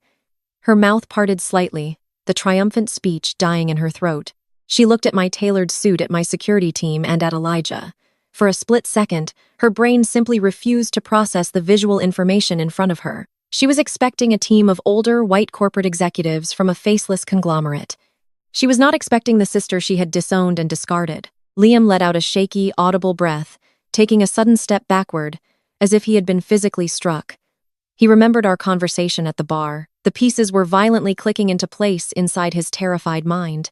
The stage was set, the doors were closed, and the absolute peak of their arrogance was about to meet the crushing weight of my reality. The silence in the boardroom was absolute and suffocating. It was the kind of profound quiet that only exists in the immediate aftermath of a catastrophic shock. The heavy mahogany doors had been thrown wide open, and the entire room was frozen in a collective state of disbelief. I stepped fully over the threshold, my charcoal gray suit acting as a flawless suit of armor. I had meticulously chosen every single detail of my appearance for this exact moment. There were no faded cardigans today. There were no cheap shoes or downcast eyes. I wore a bespoke tailored jacket with sharp geometric lines, a pristine silk blouse, and heels that struck the polished hardwood floor with the lethal steady rhythm of a metronome. In the back row of this boardroom, my mother let out a loud, sharp gasp. It was an ugly, undignified sound that echoed loudly in the acoustic perfection of the executive space. Vivian scrambled in her plush leather observer chair, her eyes wide as she took in my appearance. She was so entirely conditioned to view me as the struggling inferior daughter that seeing me project this level of raw, unadulterated power caused her brain to physically short-circuit. Yet next to her, my father Calvin half stood up, his thick brow furrowed into a deep scowl of immediate disgust. He did not see a powerful woman walking into a room. He saw his downed scapegoat daughter daring to interrupt his golden child's crowning achievement. Isabella was standing at the head of the massive conference table, her hands resting flat against the polished wood. I watched the color rapidly drain from her face, and then just as quickly rush back in a hot, furious flush of indignation. For a split second, she had looked genuinely terrified, expecting the faceless corporate sharks of Titan Holdings to walk through those doors and strip her of her company. When she realized it was just me, her terror instantly morphed into a venomous, unhinged rage. She thought I was crashing the party.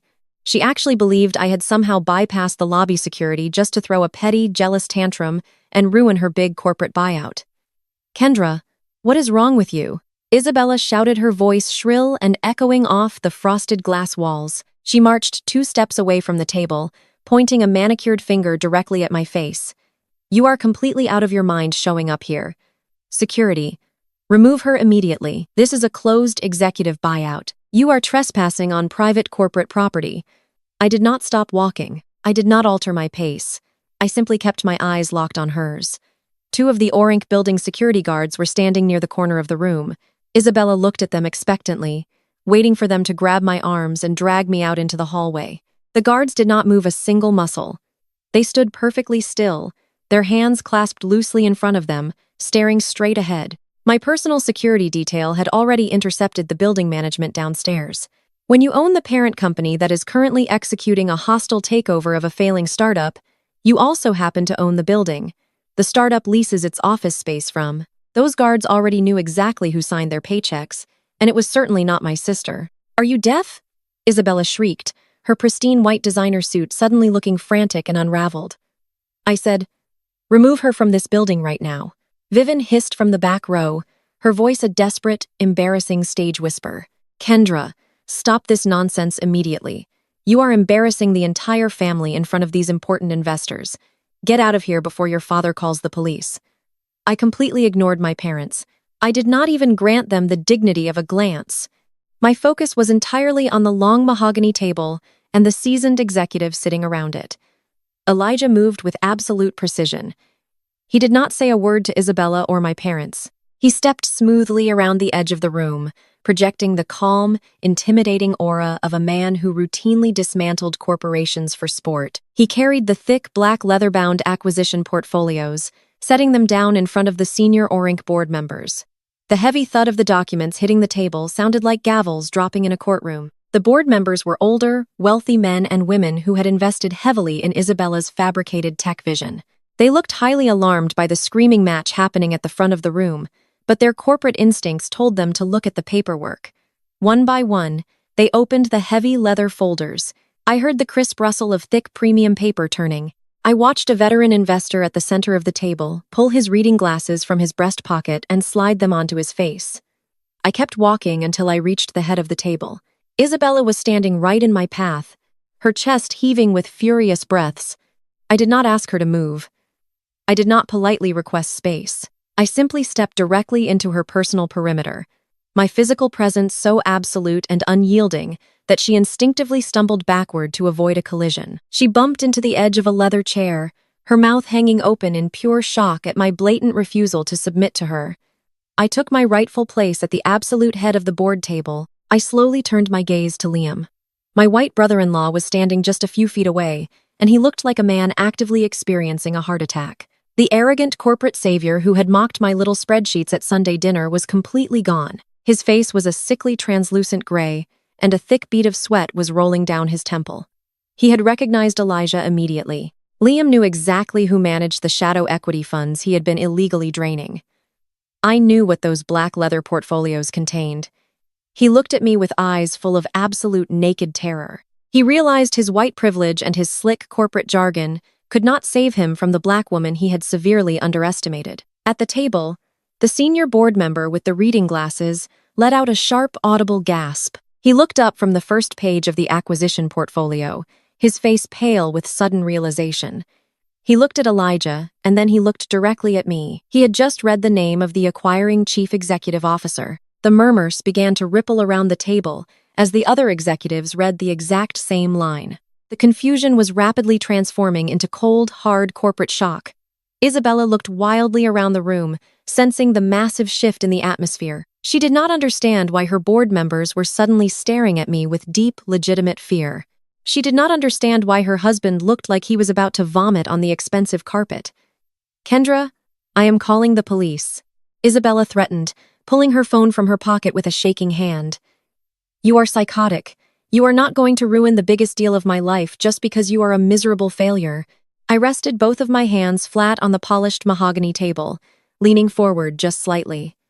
The room went so quiet I could hear my own steady heartbeat. I looked dead at my sister, stripping away decades of forced humility, parental abuse, and quiet suffering.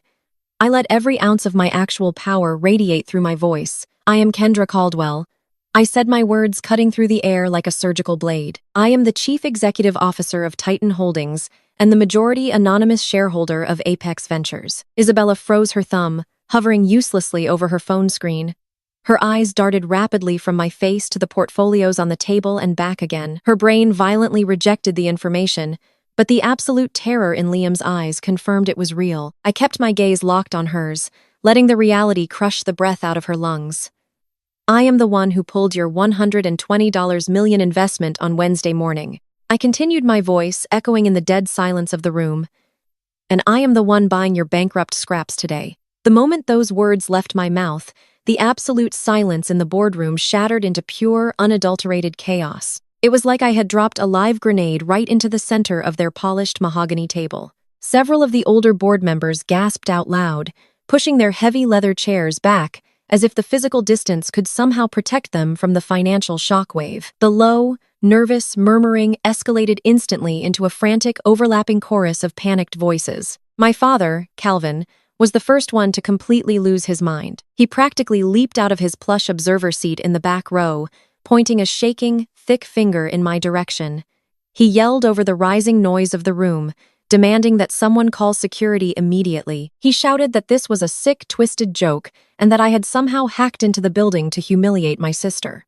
He could not process the reality standing right in front of him in his rigidly structured mind. I was nothing but a disappointment who pushed cheap products on the internet. The idea that I could be the phantom billionaire buying out his golden child simply broke his cognitive functions. Isabella ignored our father completely. Her manicured hands were shaking so violently she could barely open the heavy black leather portfolio Elijah had placed in front of her. She clawed at the thick premium paper, tearing the corner of the first page as she frantically flipped through the acquisition documents. Her eyes darted wildly across the dense legal paragraphs, desperately searching for a loophole or a mistake. She scanned the executive ownership lines, the asset transfer agreements, and the primary stakeholder signatures. It was all there in stark black ink. My name, Kendra Caldwell. I was listed as the sole proprietor of Apex Ventures and the undisputed chief executive officer of Titan Holdings.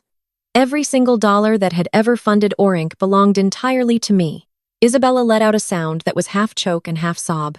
She looked up from the documents, her chest heaving as she struggled to draw breath. She looked at Liam, who was still standing paralyzed near the presentation screen, his face slick with cold sweat. She looked at the board members who were now staring at her with furious, expectant eyes. Then she looked back at me. The absolute arrogant certainty that had defined her entire existence was melting away, replaced by raw, suffocating terror. Calvin was still shouting in the background, his deep voice booming across the room as he marched toward the front of the table. He yelled that he was going to have me arrested for corporate espionage and trespassing. He demanded that the board members ignore my fabricated documents and proceed with the meeting. Vivian was right behind him, her face flushed a dark, angry red, joining the chorus of fierce denial. I had let the chaos reign long enough. I raised my right hand and slammed my open palm down flat against the solid mahogany table. The sound cracked through the room like a whip, silencing my father mid-sentence. I kept my hand pressed firmly against the wood, projecting my voice with lethal, steady authority.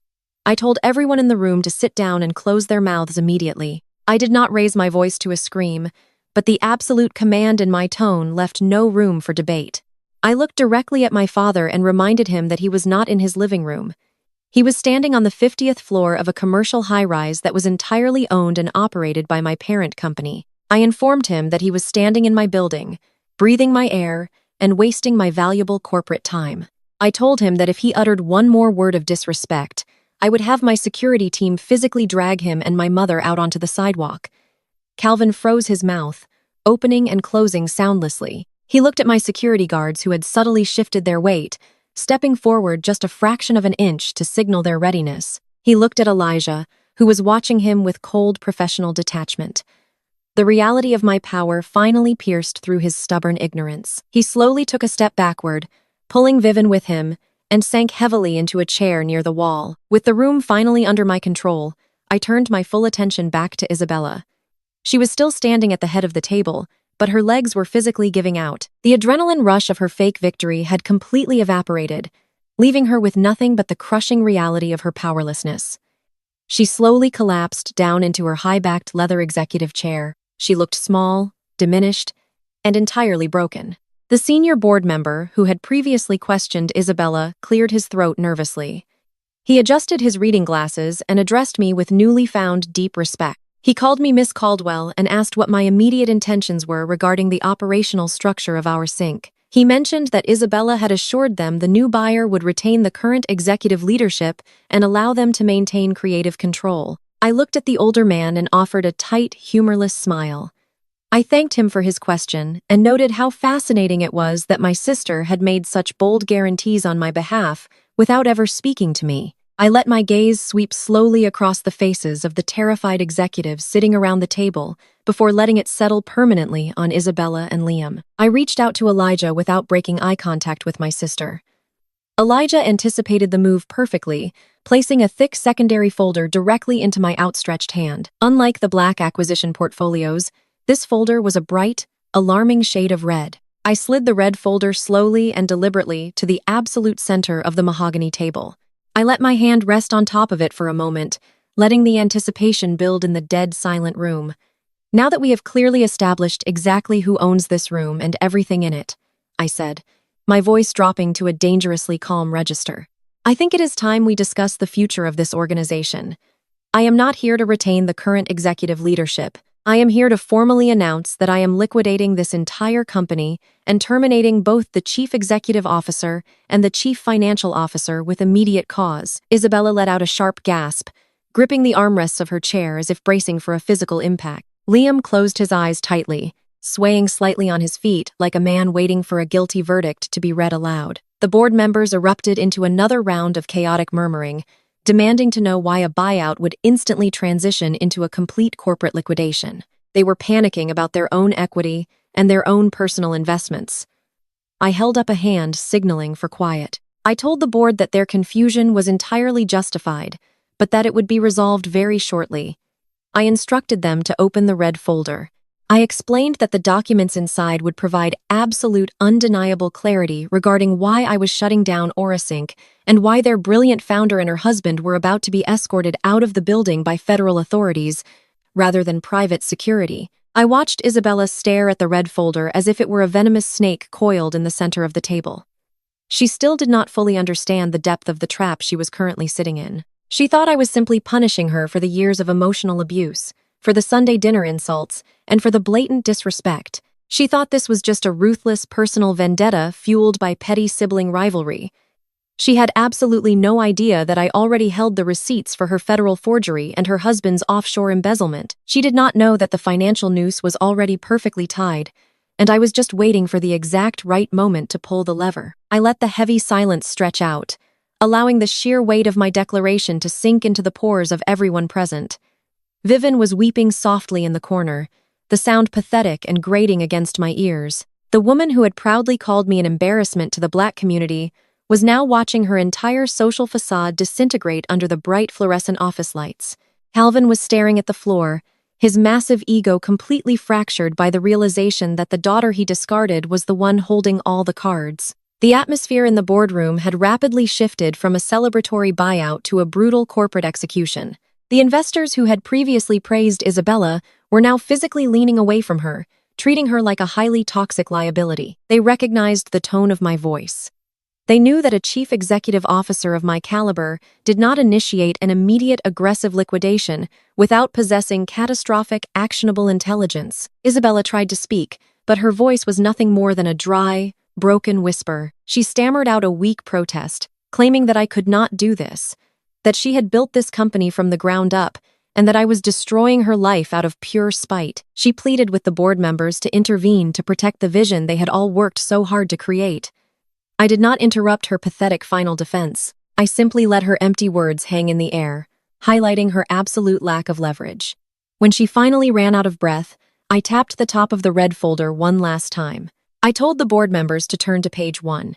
I told them we were about to review the true, unedited internal financial audits of Orinc and that they should probably prepare themselves for a very disturbing reality.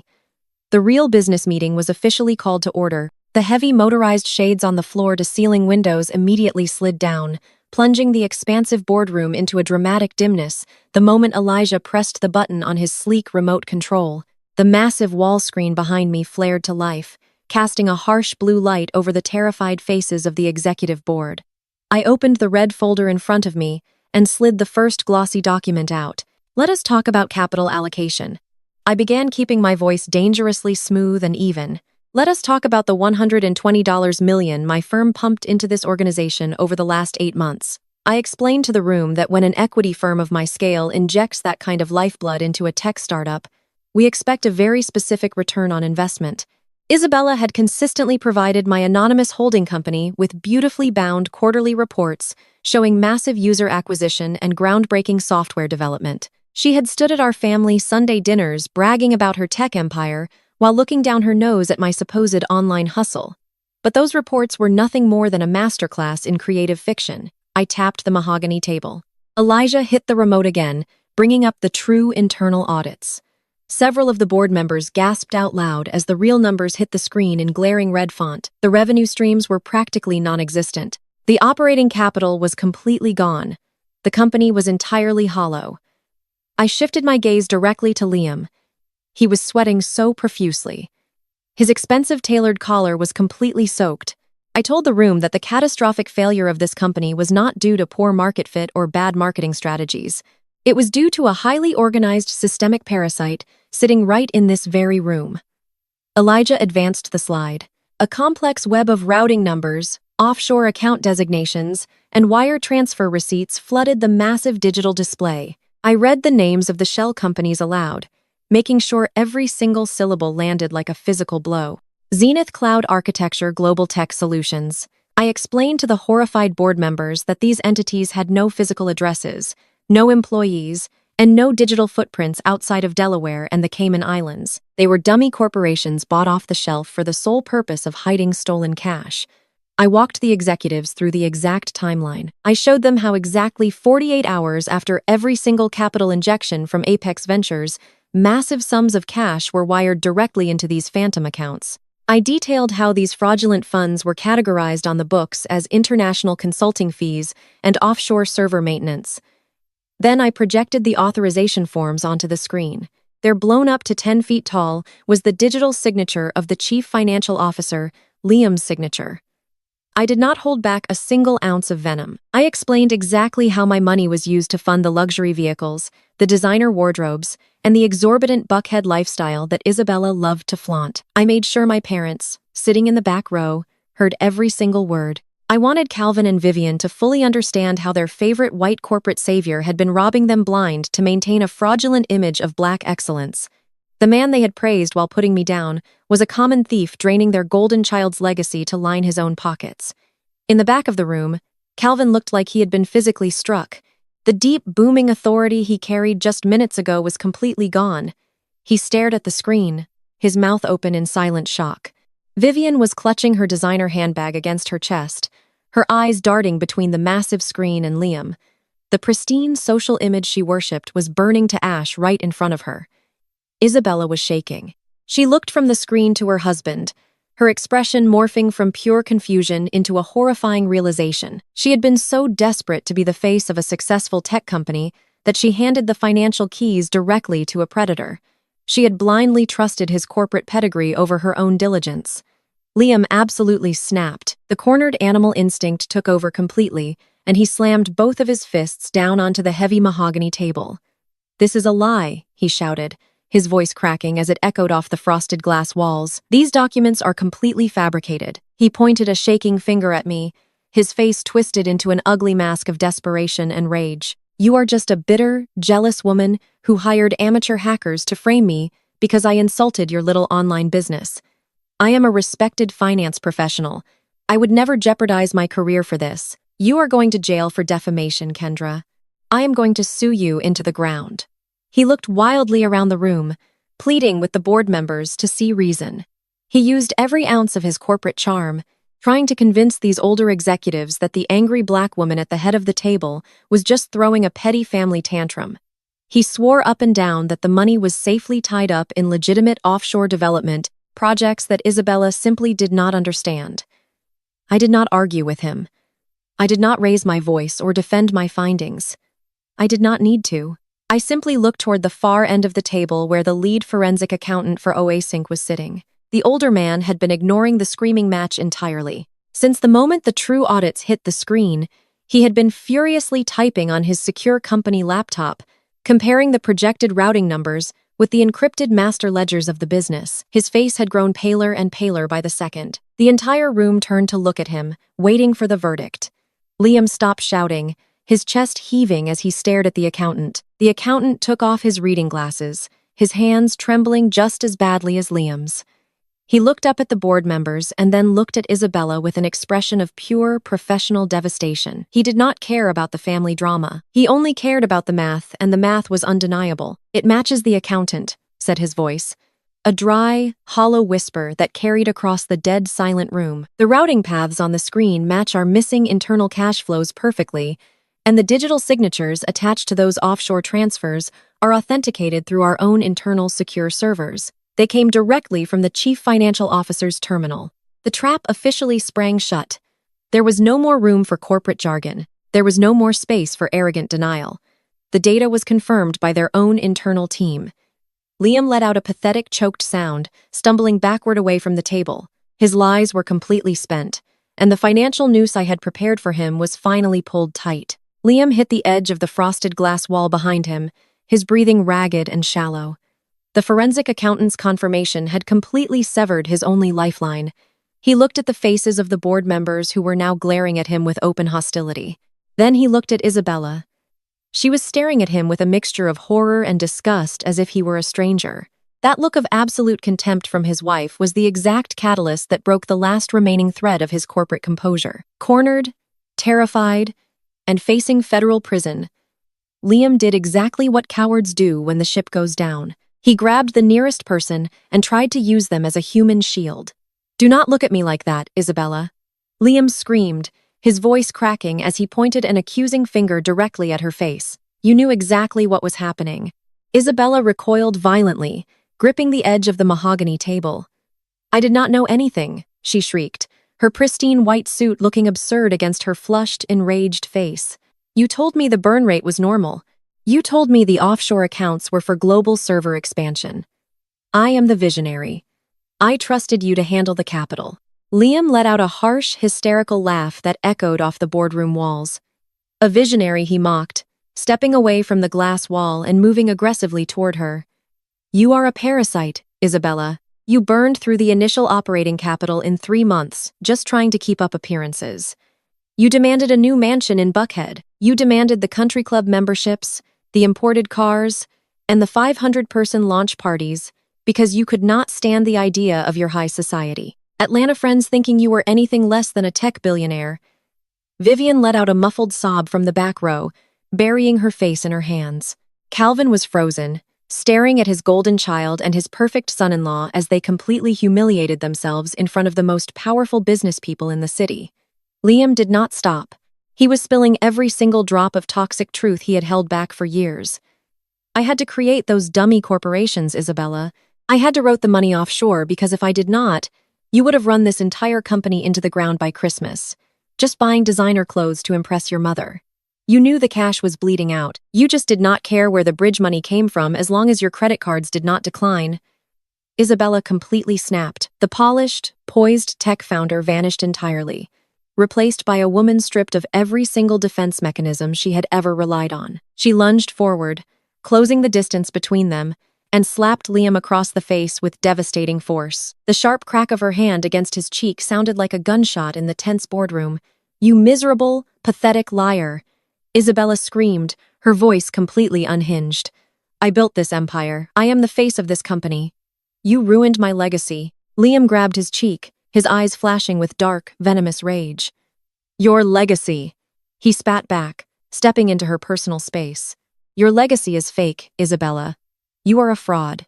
Your parents paid for your entire life, and when their money was not enough, you forced me to steal to keep your delusion alive. We are going to federal prison, and I am making sure the judge knows you were driving the getaway car. The perfect marriage, the ultimate symbol of black excellence and corporate success that Vivian and Calvin had worshipped for a decade, disintegrated into a vicious screaming match of mutual incrimination. They aired every single dirty secret, every financial lie, and every ounce of marital resentment right in front of the horrified board of directors. The executives watched in stunned silence as the two founders threatened to testify against each other, trading threats of jail time and public ruin. I sat at the head of the table perfectly still. I did not call for security. I did not bang my hand on the table to restore order. I simply sat there with my hands folded over the red folder and let them fight. I watched my sister and her husband tear each other limb from limb, destroying their own reputations far more effectively than I ever could have. I gave them exactly 60 seconds of uninterrupted airtime to completely incinerate their social and professional lives. When the minute was up, I reached forward and tapped my pen twice against the solid wood of the table. The sharp, rhythmic sound cut through the screaming. Elijah stepped forward immediately, positioning himself between the two warring spouses with an intimidating physical presence that forced them to separate. Isabella was hyperventilating. Her perfect hair disheveled, her chest heaving. Liam was breathing heavily, glaring at his wife with pure hatred. I looked at the two of them, letting the cold, absolute authority of my position wash over the room. Liam's systematic theft of $120 million is a catastrophic corporate issue, I said, my voice dropping to a low, lethal calm that demanded total silence. The federal authorities and the Securities and Exchange Commission will dismantle every single aspect of his life. But Isabella, I continued, shifting my gaze entirely to my sister, the theft of corporate funds is just business. Your crime is deeply personal. I kept my eyes locked on my sister as I reached back into the red folder. The heavy silence in this boardroom was absolute. The corporate executives around the table were holding their collective breath, waiting for the final blow. I pulled out a single sheet of thick premium paper. It was not a digital printout or a corporate ledger. It was a certified physical copy of a property deed. I held it up so the bright fluorescent lights of the boardroom caught the raised county seal at the bottom. Elijah stepped forward, taking the document from my hand with careful precision. He walked over to the forensic accountant and placed the deed directly over the scanner bed. A second later, the massive digital display on the wall shifted from Liam's offshore routing numbers to a high-resolution projection of the real estate contract. I turned my attention to the back row where my parents were sitting in a state of absolute catatonic shock. Let us talk about family legacy, I said, my voice carrying a cold, resonant authority. Let us talk about Granddad Thomas. When he passed away, he left a very specific commercial plot in downtown Atlanta, jointly to Isabella and me. It was his prized possession. He bought it decades ago because he saw the vision of a thriving city long before the modern developers moved in. He wanted us to hold on to it to build something meaningful that honored our roots. I looked at my father. Calvin was staring at the screen, his face completely devoid of color. But you and Vivian always hated that land. I continued, making sure my words reached every corner of the room. You called it a worthless dirt patch in the hood. You thought it was an embarrassing liability. You were so blinded by your own high society aspirations that you never bothered to run a basic market analysis. You did not know that the district had recently been zoned for a massive multi-million-dollar high-rise project. You did not know it was a gold mine. I shifted my gaze back to Isabella. She had sunk so low in her executive chair, she practically looked like a child. But Isabella knew it had value, I said, pointing to the projected document on the screen. On Wednesday afternoon, right after my firm pulled the $120 million lifeline from this hollow company, my parents and my sister cornered me in my home. They demanded that I sign over my half of our grandfather's legacy. Isabella needed to sell the land immediately to secure a quick cash bridge loan to cover up the fact that her husband had drained her accounts dry. A wave of fresh, horrified murmurs rippled through the board of directors. The executives were looking at Isabella with pure, unfiltered disgust. When I refused to sign away my inheritance, my father officially disowned me. I told the room, keeping my tone perfectly conversational despite the crushing weight of the revelation. They stormed out of my apartment. But Isabella was desperate. She was terrified of losing her status, her mansion, and her perfect image. So, she did what she claimed real entrepreneurs do to survive. She took matters into her own hands. I gestured to the bottom of the projected deed. I asked the forensic accountant to magnify the seller's signature line. The digital image zoomed in, filling the wall with thick black ink. I want the board to look very closely at that signature. I instructed, it says Kendra Caldwell, but it lacks my standard keystroke pressure. The loops are jagged. The angles are completely wrong. It was signed in a state of sheer frantic panic. Isabella drove away from my home, contacted a commercial real estate broker, and committed felony forgery. She illegally transferred the deed to my inheritance to secure a rapid cash payout to save this fraudulent company. Isabella let out a desperate, ragged gasp. She gripped the edge of the mahogany table, pulling herself upright. "It was a misunderstanding," she stammered, her voice shaking so badly the words barely formed. "I had a verbal agreement. I had power of attorney. It was a family transaction, Kendra. You cannot bring this into a corporate boardroom. Mom, tell them. Tell them it was a family decision." She looked wildly at the back row, begging our mother to save her. Vivian opened her mouth, but no sound came out. The pristine country club matriarch was completely paralyzed by the sheer magnitude of the crimes being exposed. She finally realized that her golden child was not a brilliant tech founder. Her golden child was a desperate criminal grasping at straws. "There is no power of attorney." "Isabella," I said, my voice dropping to a lethal calm. "Granddad specifically structured the trust so our parents could never touch my assets, and there is absolutely no family exemption for federal real estate fraud. But the forgery is not even the most pathetic part of your crime. The truly embarrassing part is your complete lack of basic corporate due diligence." I walked slowly down the length of the table, stopping right across from her. "You were so blinded by your arrogance and your desperate need for cash that you took the very first offer your broker brought to the table. You did not look into the holding company. You did not verify the parent conglomerate. You just wanted the money wired to your account as fast as humanly possible so you could throw a cocktail party and pretend you were a genius." I leaned forward, placing both of my hands flat on the polished wood. I instructed the accountant to scroll back to the top of the deed and highlight the buyer information. "Read the name of the commercial developer who bought the land, Isabella," I commanded. "Read it out loud to your board of directors."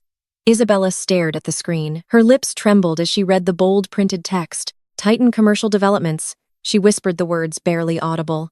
"Speak up," I demanded, my voice echoing sharply. "Titan Commercial Developments." Isabella repeated, a tear, finally spilling over her lashes and cutting a wet track through her perfect makeup. I stood up straight, adjusting the cuffs of my tailored blazer. "Titan Commercial Developments is a regional urban renewal subsidiary," I explained to the captivated room. "It is a direct operational branch of Titan Holdings, my parent company." I watched the realization hit her like a freight train. Her eyes widened to the point of tearing, and she let out a low, agonizing sound of pure defeat. "You sold my land to Titan Holdings," I said, delivering the final devastating blow.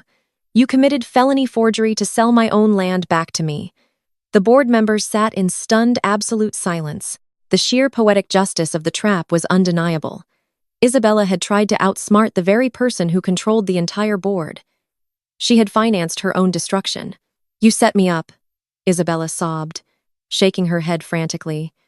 "You knew I was desperate. You wired the money. You tricked me." "I did not trick you, Isabella. I gave you enough rope to hang yourself, and you happily tied the noose," I replied.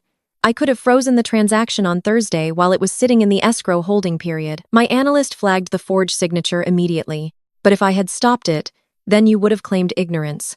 You would have blamed a shady broker or used your law degree to wiggle out of the consequences." I pointed at the financial ledgers still visible on the secondary monitor. "I manually overrode the holding period. I explicitly authorized the wire transfer to push through to your corporate accounts by Friday morning. I wanted the transaction to clear fully. I wanted that stolen money sitting squarely in a bank account with your name on it. By accepting those funds and spending them to cover your payroll, you completed the crime. You created an ironclad, undeniable paper trail of federal wire fraud and felony forgery." Calvin let out a loud, broken groan from the back row, burying his face in his large hands. That the proud patriarch who had publicly humiliated me just 48 hours ago was now weeping for the utter destruction of his family legacy. Isabella collapsed completely, burying her face in her arms on the mahogany table as she broke down into loud, racking sobs. The pristine white designer suit she wore looked like a surrender flag. The brilliant tech founder facade was permanently shattered. I looked around the boardroom, meeting the eyes of the remaining executives. "The business portion of this meeting is officially concluded. I announced my tone completely devoid of emotion. As the majority shareholder and the acquiring entity, I am executing an immediate hostile liquidation of Orasync. This company no longer exists. I turned my gaze back to the weeping figures of my sister and her husband. Liam was still slumped against the frosted glass wall, looking entirely catatonic. Because the scale of the embezzlement and the wire fraud crosses state and international lines, I was legally obligated to report the findings to the appropriate authorities. I said, packing the red folder back into my leather briefcase. Federal authorities have already been supplied with Liam's complete offshore routing records and Isabella's forged real estate deed. I picked up my briefcase and looked dead at my sister. The FBI is waiting in the lobby. The heavy mahogany doors of the boardroom swung open for the third and final time that morning. 4 men and 2 women wearing dark windbreakers with federal agency crests printed clearly across their chests stepped into the room. The atmosphere, which was already suffocating, instantly turned into an absolute vacuum. The federal agents did not hesitate. They moved with swift, terrifying purpose directly toward the glass wall where Liam was still slumped. He did not fight. He did not offer any slick corporate excuses. The arrogant executive who loved to belittle my intelligence simply held out his trembling hands. The sharp metallic click of the handcuffs snapping shut around his wrists echoed like a final gavel strike through the dead silent room. Isabella pressed herself backward into her chair, hyperventilating so violently I thought she might actually lose consciousness. She watched in sheer, unadulterated horror as the agents marched her husband out of the boardroom and into the hallway. The lead investor at the table did not wait for the door to close before he stood up. He looked at me, his expression completely devoid of whatever respect he previously held for my sister. He formally proposed a motion for the immediate termination of the chief executive officer and the chief financial officer from all corporate entities associated with Orasync. The vote around the massive table was entirely unanimous. Every single hand went up without a fraction of a second's hesitation. Isabella was officially stripped of her title, her company, and her entire fabricated identity. That was the moment Vivian and Calvin finally broke out of their frozen catatonic shock. The reality of their golden child's complete destruction fractured the massive delusions they had built their lives upon. They scrambled out of their plush observer chairs in the back row and rushed toward the front of the room. Vivian was sobbing real heavy tears that completely ruined her expensive country club makeup. She reached out desperately trying to grab my arm, but my security detail immediately stepped forward, forming an impenetrable human wall between us. Calvin stood right behind her, his massive frame shaking. His deep, booming voice was reduced to a pathetic, wavering plea. He called me sweetheart. He begged me to call off the federal agents and stop the liquidation. He pleaded with me to think about the family legacy, about the generational wealth we were supposed to be building, and about what the Black community in Atlanta would say when they saw our family dragged through the mud on the evening news. He swore we could handle this privately, that we could pull our resources together to pay back the money and save Isabella from federal prison. I looked at the 2 people who brought me into this world. I looked at the parents who had spent 35 years making me feel completely worthless, who had prioritized a fake image of success over their own daughter's well-being. I looked at them with absolute zero empathy. I did not feel anger anymore. I did not feel sadness or grief. I just felt empty and cold. I looked directly into my father's desperate eyes and reminded him of the vicious words he had screamed at me in my decoy apartment less than a week ago. "You disowned me? Remember?" I said, my voice perfectly level and completely devoid of mercy. "You looked me in the face and told me I was an embarrassment. You told me I was just a pretend entrepreneur. I am not ruining the family name, Calvin. I am just doing what real business requires." Vivian dropped to her knees right there on the premium boardroom carpet, begging me to show some grace. She cried that they would lose absolutely everything if I did not stop the bleeding.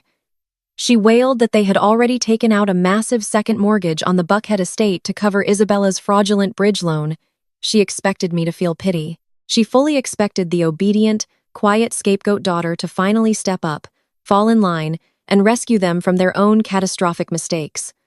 I stepped around the security guards looking down at my mother. I told her we needed to talk about that second mortgage. I explained exactly how corporate debt acquisition functions in the real world. I told her that when Isabella committed felony forgery to secure that quick cash, she tied the collateral of their sprawling estate directly to a highly toxic asset. I explained that when I initiated the hostile liquidation of Orasync, my parent company, Titan Holdings, absorbed all of the outstanding corporate debt to settle the ledgers. I watched the blood completely drain from Calvin's face. His eyes widened as his brain caught up to the financial reality of what I was saying. I bought the lien on your house. I told them, my voice carrying to every corner of the room. You bet your entire empire on a liar and a thief, and you lost. I informed them that they had exactly 30 days to vacate the Buckhead estate. I told them that if they were not packed and entirely gone by the end of the month, I would personally send the county sheriff to evict them. I promised I would stand on the lawn and watch their designer clothes and expensive furniture be thrown out onto the street. Vivian let out a guttural, agonizing scream of pure defeat. Calvin stumbled backward, gripping the edge of a chair to keep himself from collapsing. Isabella was still weeping hysterically at the head of the table, completely broken and unable to offer a single word of defense. I did not offer them another second of my time. I turned my back on them and walked away. I did not look back as I strode out of the boardroom, leaving them surrounded by furious investors, federal investigators, and the complete smoking ruins of the golden child's lies. The sound of their desperate cries faded away as the heavy mahogany doors shut firmly behind me. Fast forward 6 months. The dust had finally settled over the Atlanta tech scene, and the fallout from the Our Sync collapse was absolute and brutal. Liam was denied bail after prosecutors proved he was a flight risk with international ties. He is currently sitting in a federal penitentiary, serving a lengthy sentence for wire fraud and embezzlement. Isabella avoided prison only by cooperating fully with the federal prosecutors and surrendering every single asset she had to her name. She is bankrupt, disgraced, and completely blacklisted from the corporate world. The woman who used to drink stolen champagne in a mansion now works a minimum wage retail job just to survive. My parents lost the Buckhead estate exactly 30 days after the boardroom confrontation. They tried to fight the foreclosure, but my legal team crushed their desperate motions in court in a matter of days. Stripped of their wealth and their high society status, they were forced to downsize drastically. They now live in a cramped, low-income apartment on the outskirts of the city. The wealthy friends they tried so hard to impress completely abandoned them the moment the scandal hit the news. They have nothing left but their shame, their ruined golden child, and each other. I am standing on the top floor of a newly constructed state-of-the-art commercial high-rise.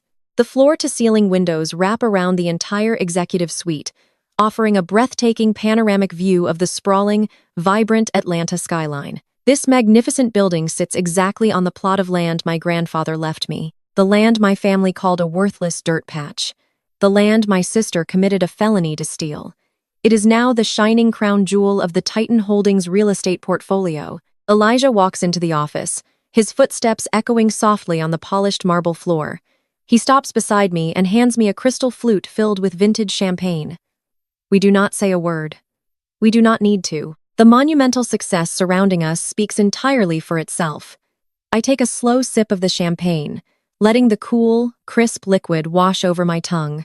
I look out over the city, entirely detached from the toxic family that tried to bury me. They thought I was a failure because I refused to play their shallow, superficial games. They demanded excellence, but they only understood the fragile illusion of it. I built my empire in the shadows, brick by brick, dollar by dollar, using their constant doubt as my absolute strongest fuel. I am no longer the family scapegoat. I am no longer the quiet sister sitting silently at the end of the Sunday dinner table. I am the sole architect of my own reality. I stand in the bright light of my massive empire, basking in the absolute peace and undeniable power that I built entirely on my own terms. I look down at the woman who had spent my entire life making me feel like an unwelcome guest in her home. Vivian was kneeling on the premium carpet of the boardroom, sobbing so hard her breath was catching in her throat. The pristine image of the Buckhead socialite was completely destroyed. Her expensive makeup was running down her cheeks, and her perfectly styled hair was a disheveled mess. She reached out with a trembling hand, trying to grasp the hem of my tailored trousers, but I took a deliberate step backward, keeping myself entirely out of her reach. "Get up," I said, my voice dropping to a low, chilling calm. "You are embarrassing yourself, Vivian." She did not move. Instead, she cried harder, wailing that they would lose absolutely everything if I did not stop the financial bleeding. She begged me to show some grace, to remember that she gave birth to me, to think about what her friends at the country club and the church would say when they saw our family dragged through the mud on the evening news. She expected me to feel pity. She fully expected the quiet, obedient scapegoat daughter to finally step up, fall in line, and rescue them from their own catastrophic mistakes. I signaled for my security guards to step aside, giving me a clear, unobstructed view of both of my parents. Calvin had rushed to Vivian's side, but he was too paralyzed by shock to help her off the floor. He just stared at me, his chest heaving, his massive ego completely fractured. "Let us talk about that second mortgage you took out," I said, ensuring my words carried across the dead silent room to where the remaining board members were watching. "I think it is time we discuss exactly how corporate debt acquisition functions in the real world." Calvin flinched as if I had physically struck him. When Isabella committed felony forgery to secure that quick cash, she needed a co-signer to expedite the bridge loan. I explained, my tone clinical and detached. She needed someone with heavy assets to back her play, and you two happily obliged. You were so eager to protect your golden child and her fraudulent illusion of black excellence that you tied the collateral of your sprawling estate directly to a highly toxic asset. You leveraged the house you worshipped to fund a company that had already been gutted by your favorite son-in-law. Vivian gasped, pressing both hands over her mouth. "We were just trying to save the family business," she sobbed. "We thought she had a buyer." "She did not have a buyer, Vivian. She had a trap," I corrected smoothly. "And when I initiated the hostile liquidation of Orsink today, my parent company, Titan Holdings, absorbed all of the outstanding corporate debt to settle the ledgers." But I did not stop there. I took a slow, deliberate step toward my father. Calvin refused to meet my eyes, looking firmly at the floor. "I reached out to the private bank holding your second mortgage," I continued. "Banks absolutely hate toxic debt, especially when it is tied to federal fraud cases and impending FBI investigations. They wanted that liability off their books immediately, so I made them an offer. I bought the lien on your house for pennies on the dollar." Calvin finally snapped his head up, his eyes wide with sheer unadulterated terror. The deep, booming authority he used to command the Sunday dinner table was reduced to a pathetic, wavering whisper. "You bought our debt?" he asked, his voice cracking. "I bought your debt," I confirmed. "I hold the mortgage on the estate. You bet your entire empire on a liar and a thief, and you lost everything." Vivian let out a guttural, agonizing scream of pure defeat.